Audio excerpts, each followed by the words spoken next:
جو رب العالمین ہے، اس پوری کائنات کا خالق ہے، اس کی ذات ہماری سمجھ سے، ہمارے فہم سے کہیں بالا۔ اگر یوں سمجھا جائے، ایک حکایت بیان کی جاتی ہے کہ کوئی شخص اللہ تعالیٰ نے اسے توفیق بخشی اور وہ صحن حرم میں پہنچا،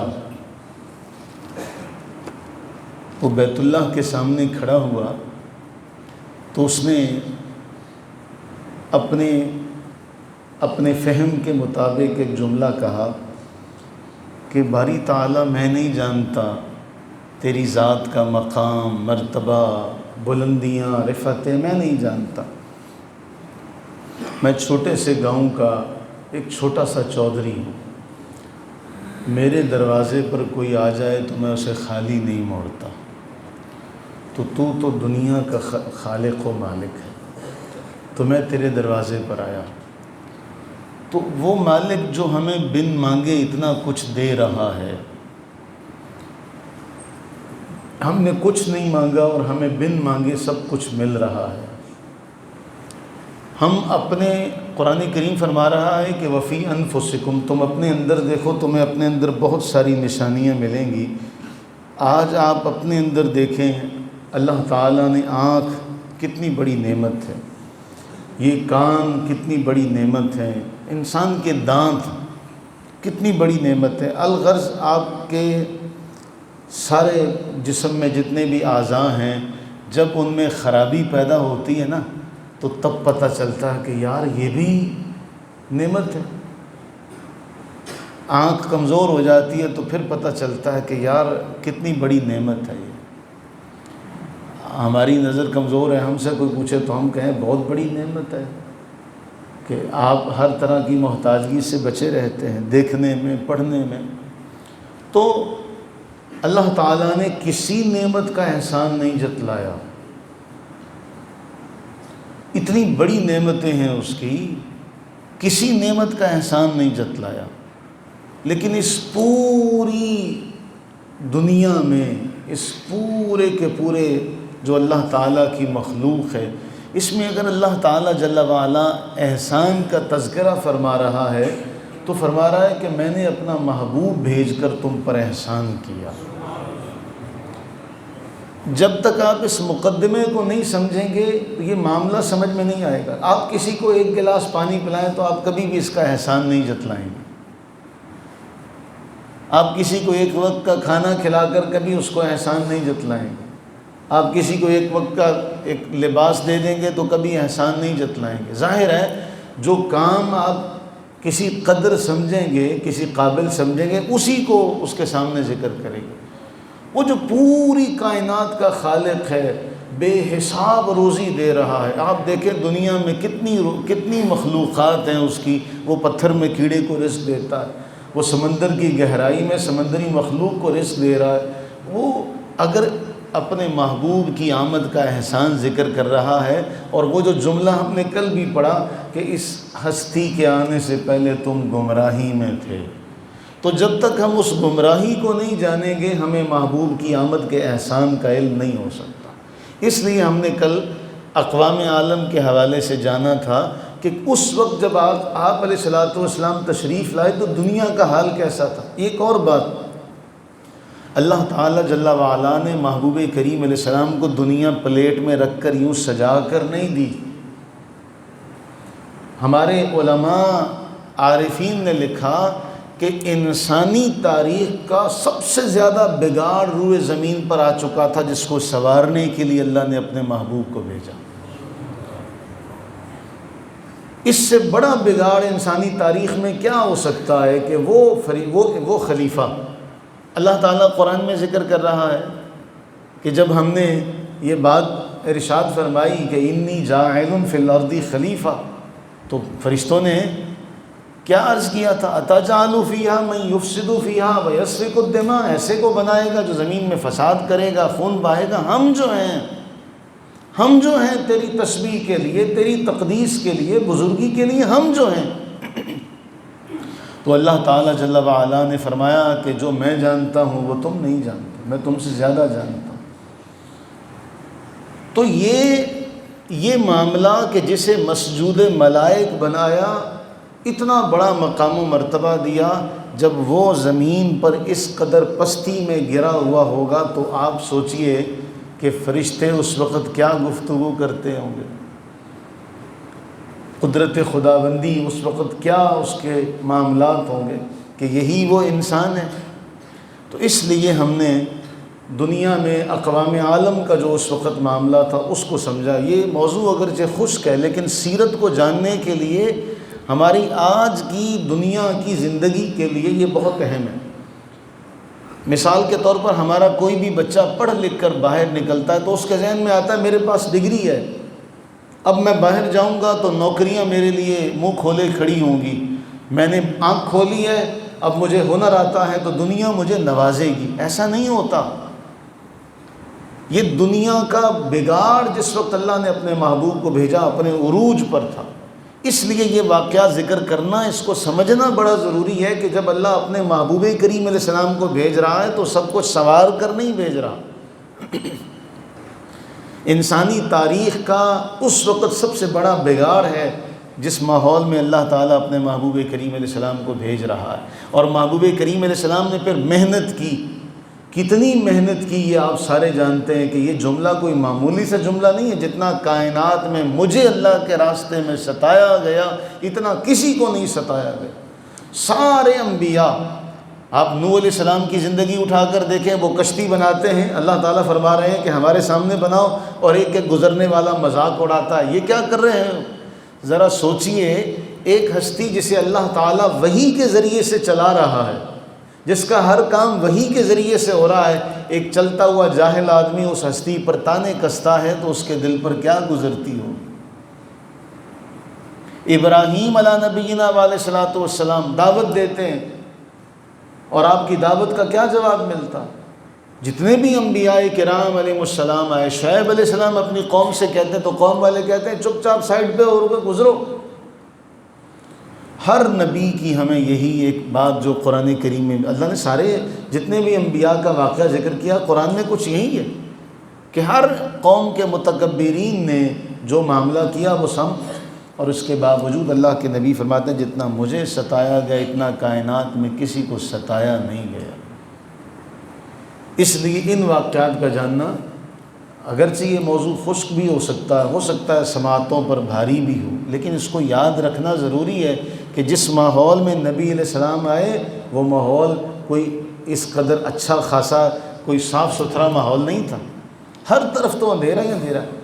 اگر اس کی ایک اور مثال لی جائے، مکہ معظمہ کے لوگوں نے جب سارے معاملات کیے، تانے کسے، آوازیں کسیں، اور وہاں سے جب آپ ساری باتوں سے آپ کا دل دکھا اور آپ کے ذہن میں آیا کہ چلو طائف کا سفر کرتے ہیں بھلے کے لیے نا، وہاں کیا ہوا؟ وہاں معاملہ پہلے سے بھی زیادہ بگڑ گیا۔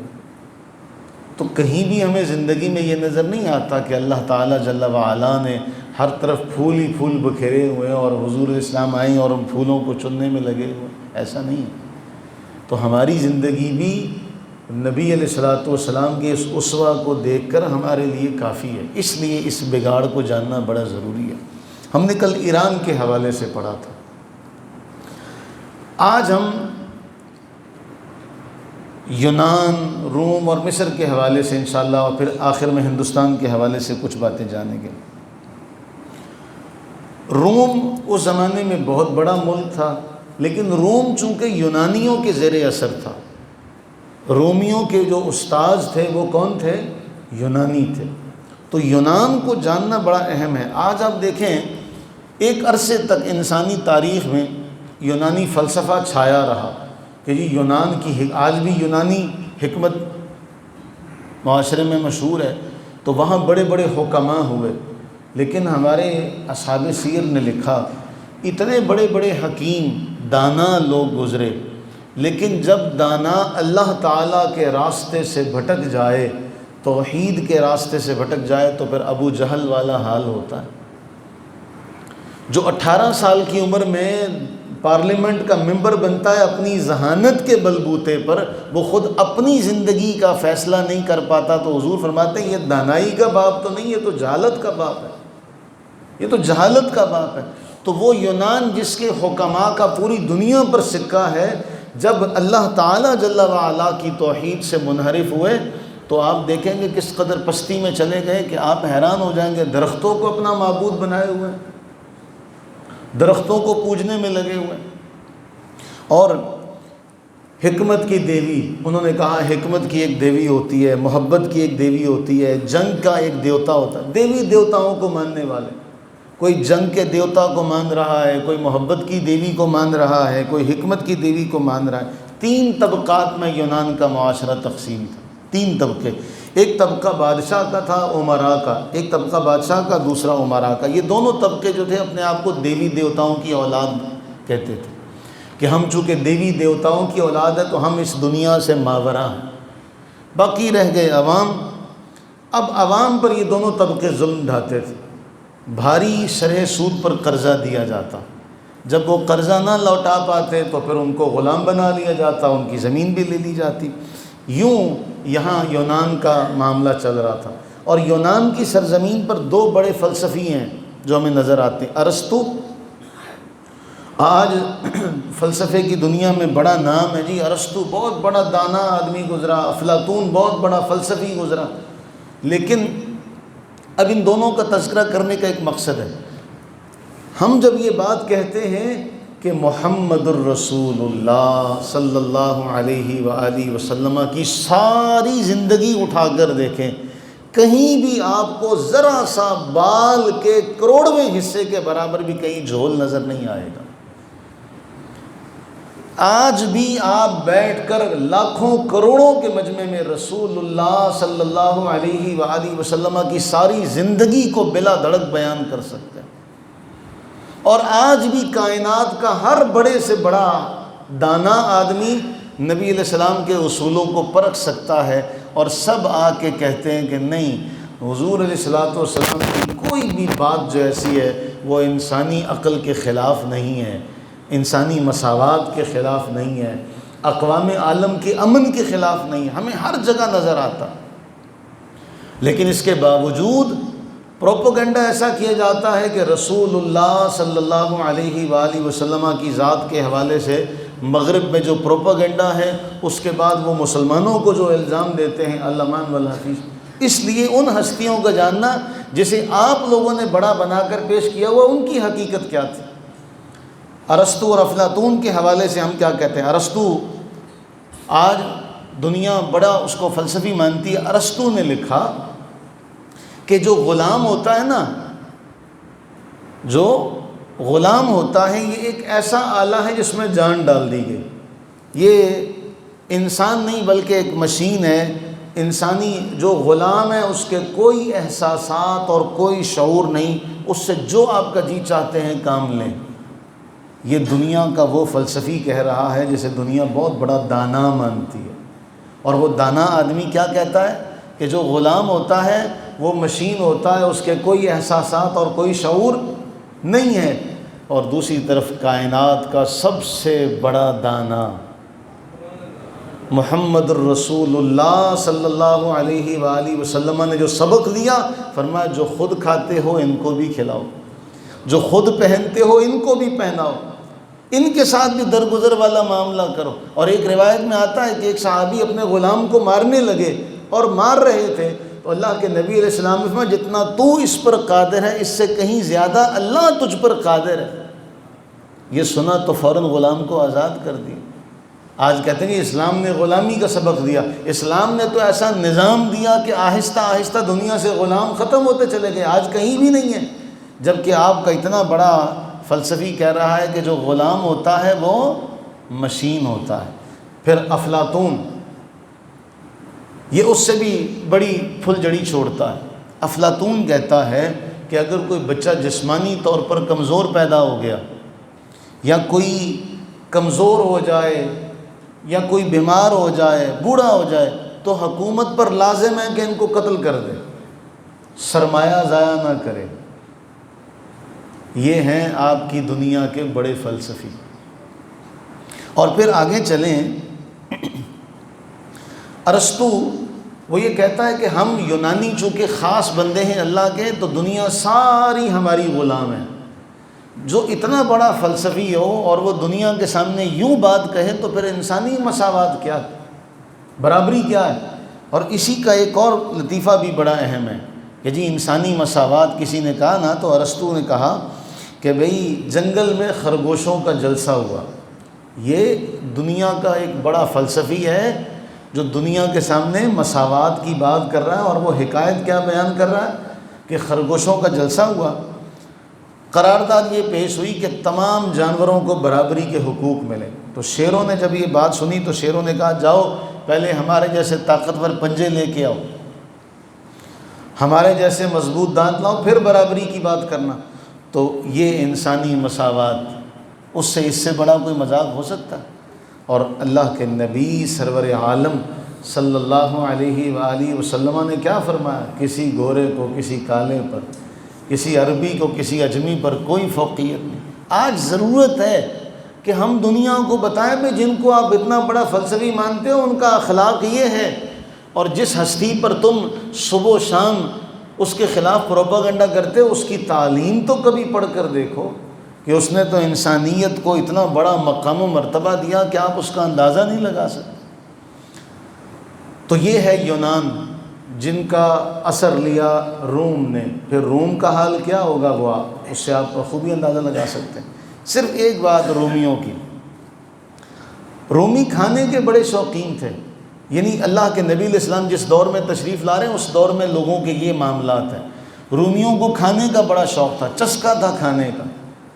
اب ایک بات آپ سنیں گے تو حیران ہو جائیں گے کہ رومی اس قدر شوقین تھے کھانے کے کہ وہ ایک بار کھانا پیٹ بھر کے کھا لیتے تو پھر عمدن قے کر دیتے، الٹی کر دیتے کہ دوبارہ کھانے کو ملے گا۔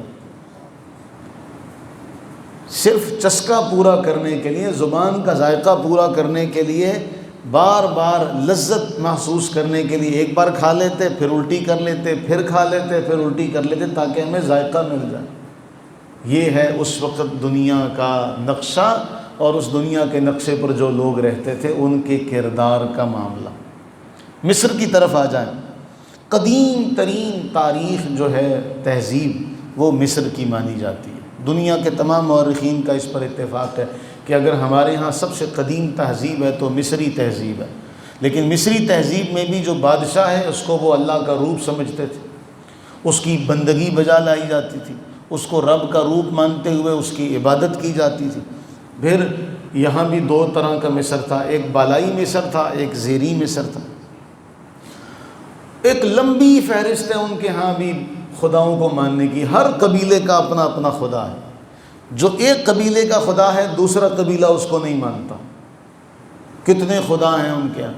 اور پستی کا عالم یہ ہے کہ سانپ کو بھی خدا، نیولے کو بھی خدا، یہاں تک کہ مورخین نے لکھا کہ جو گوبر میں کیڑا نہیں پیدا ہوتا وہ اس کو بھی اپنا معبود مانتے تھے۔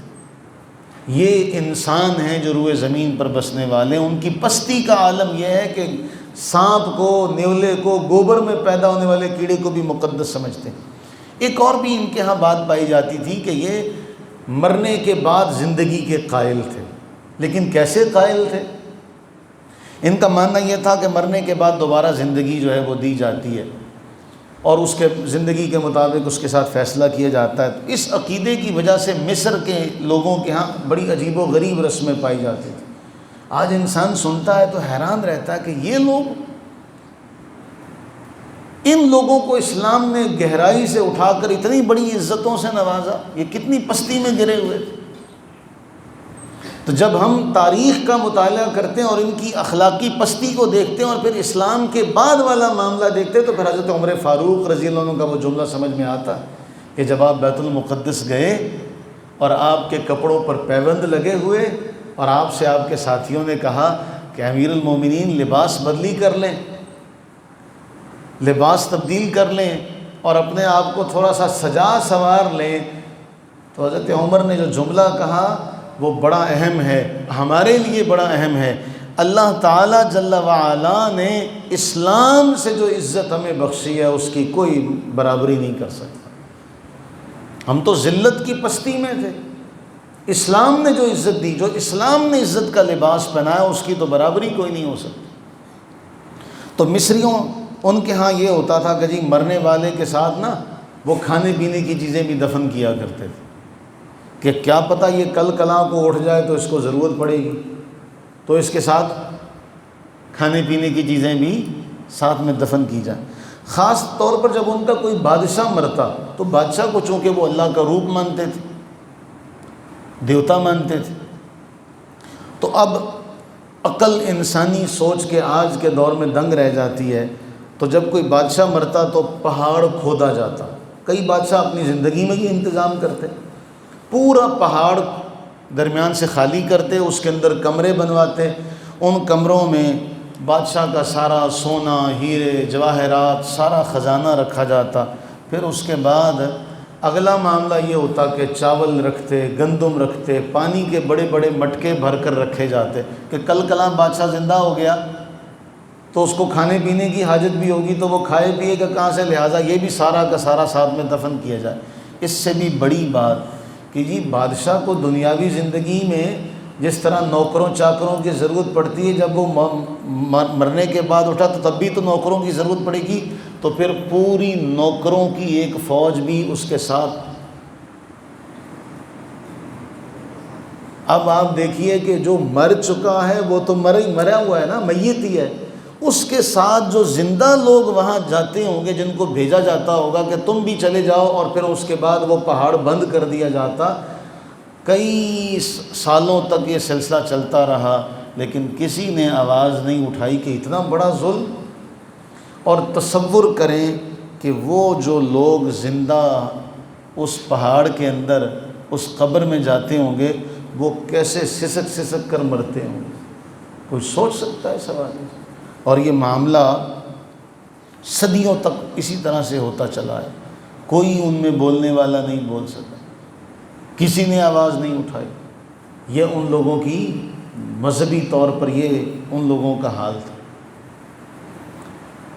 پھر اس کے بعد یہ بھی ہے کہ ان کی تہذیب میں، بلکہ وہ اس کو اپنے لیے بڑا فخر سمجھتے تھے کہ جی بہن بیٹی کے ساتھ یہ تعلق قائم کر لیا جائے، یہ انسانی پستی۔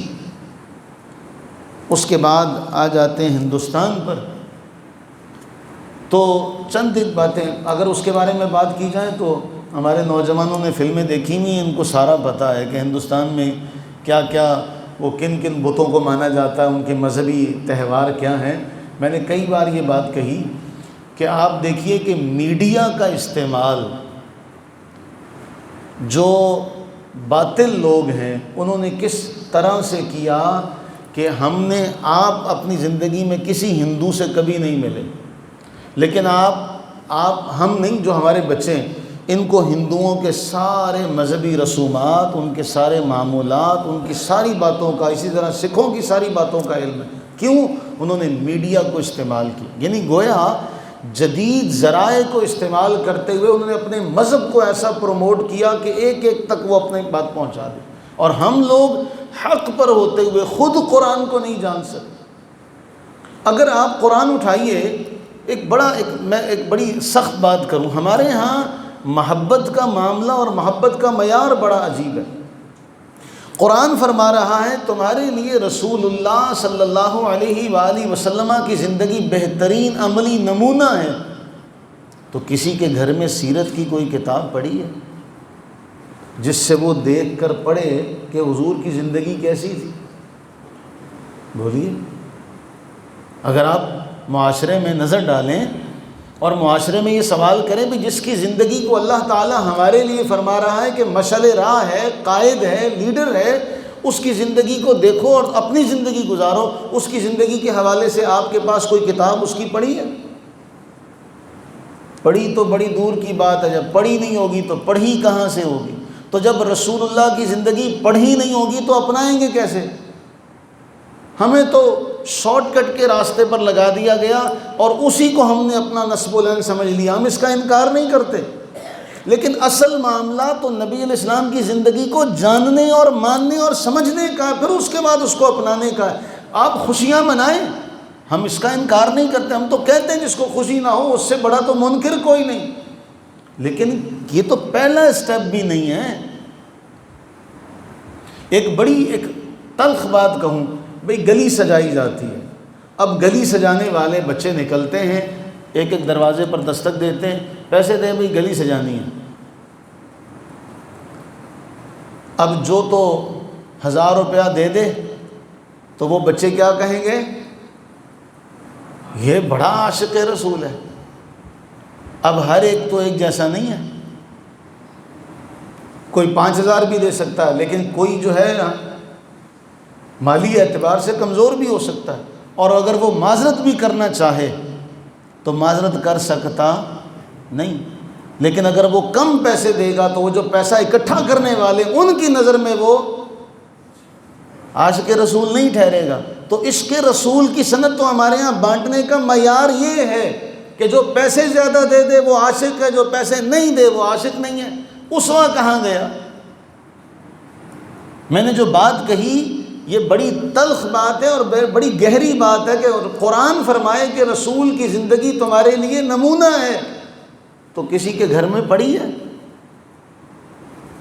کہ وہ وہاں سے دیکھے اور وہاں سے دیکھ کر سبق سیکھے کہ میں رسول اللہ کی زندگی یہاں سے پڑھوں گا اور پھر اس کے مطابق زندگی گزارنے کی کوشش کروں گا؟ اگر نہیں پڑھی تو پھر وہ کہاں کا اس قرآن کے اس حکم پر کہاں سے عمل ہو سکتا؟ تو المیہ یہ بھی ہے۔ بہرحال تو ہندوستان آج اہل باطل نے اپنے سارے ذرائع استعمال کر لیے اور ہمارے گھر گھر اپنی ساری باتوں کو پہنچا دیا۔ ہم حق پر ہوتے ہوئے ہم رسول اللہ علیہ الصلوۃ والسلام کی زندگی کو نہ جان سکے۔ ہمارے گھروں میں ہم وہ جب کسی بچی کو رخصت کرتے تو تفسیر والا قرآن منگواتے ہیں، لیکن کبھی کسی بچی سے پوچھیے گا کہ بیٹے آپ بتاؤ کہ اس تفسیر کو کبھی ساری زندگی پڑھا؟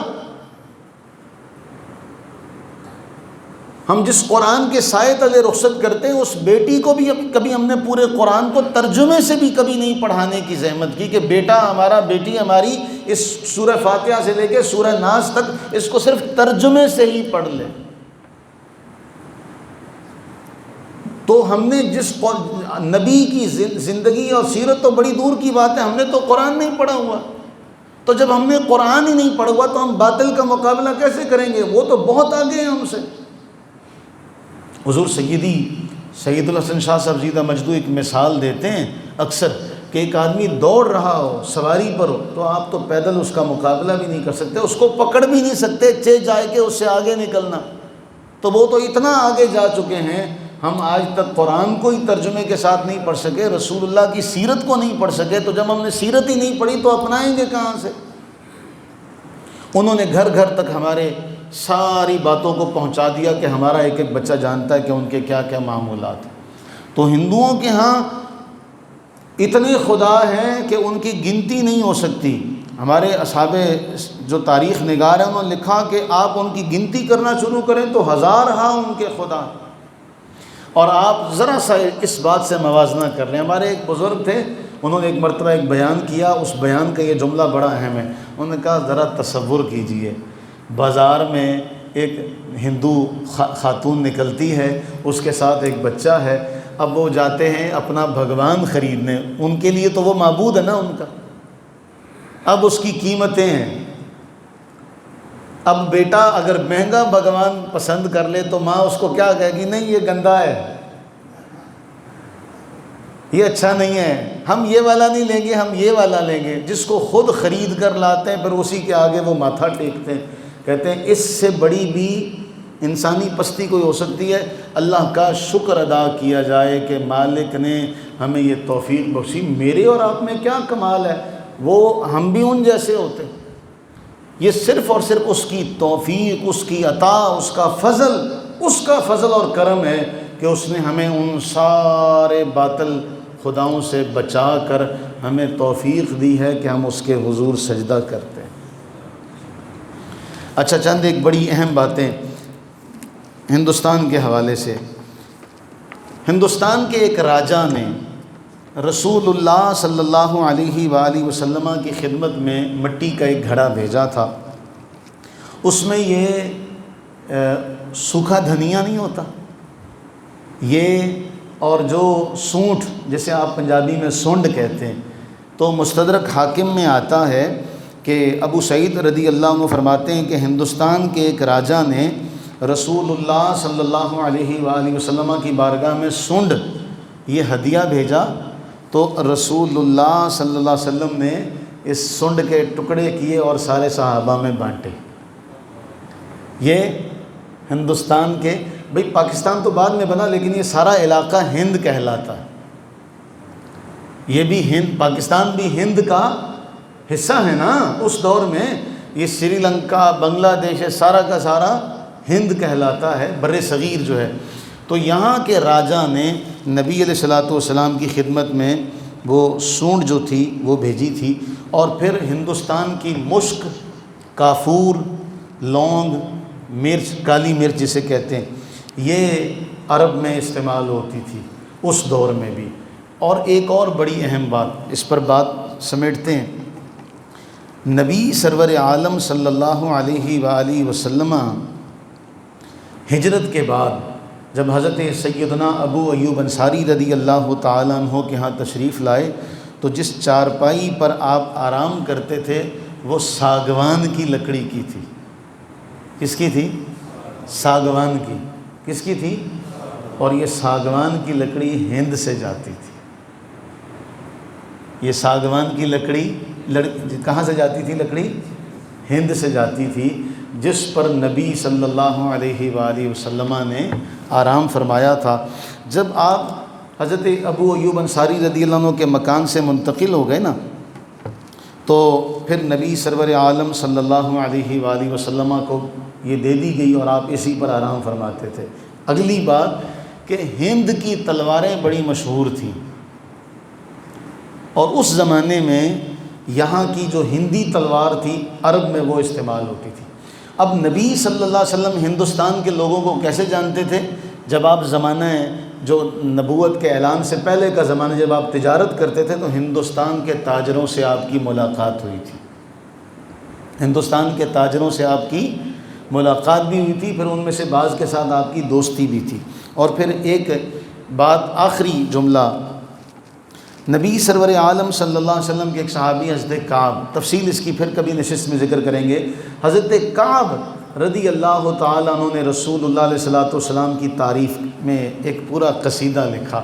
اس کا ایک جملہ تھا کہ ان الرسول لنور یستضاء بہ، بے شک رسول ایک ایسا نور ہے جس سے روشنی لی جاتی ہے. مہند من سیوف اللہ مسلول، یہ ہند کی تلواروں میں سے ایک تلوار ہے. کہاں کی؟ ہند کی تلواروں میں سے. تو ہند کی تلوار اتنی مشہور تھی کہ شعراء بھی اپنے اشعار میں ہند کا ذکر کرتے تھے. اللہ کے نبی علیہ الصلوۃ والسلام فرمانے لگے تو نے مجھے ہند کی تلوار سے تشبیہ دے دی. تو کہا نہیں، آپ اللہ کے نور میں سے ایک نور ہیں. تو جملہ بدلا. تو بہرحال یہ ہوا کہ ہند کا اس زمانے میں عرب والوں کے ساتھ معاملہ ایسا تھا کہ ہند کی وہاں پہ چیزیں جاتی تھی اور راجہ نے وہاں پہ تحفہ بھیجا تھا. اللہ جانے، ہو سکتا ہے وہ تحفہ شاید قبول ہوا ہو اور اس کے بعد پھر یہاں اسلام پھیلا ہو. تو ابو ریحان البیرونی نے اپنے سفر نامے میں لکھا کہ یہاں کے حالات کیسے تھے اسلام سے پہلے. تو اسلام نے جو عزت دی، اسلام نے جو سربلندی بخشی، یہ سب کا سب اسلام کا ہم پر احسان ہے، پوری دنیا کے لوگوں پر، کہ اسلام نے سب کو عزتیں عطا فرمائیں.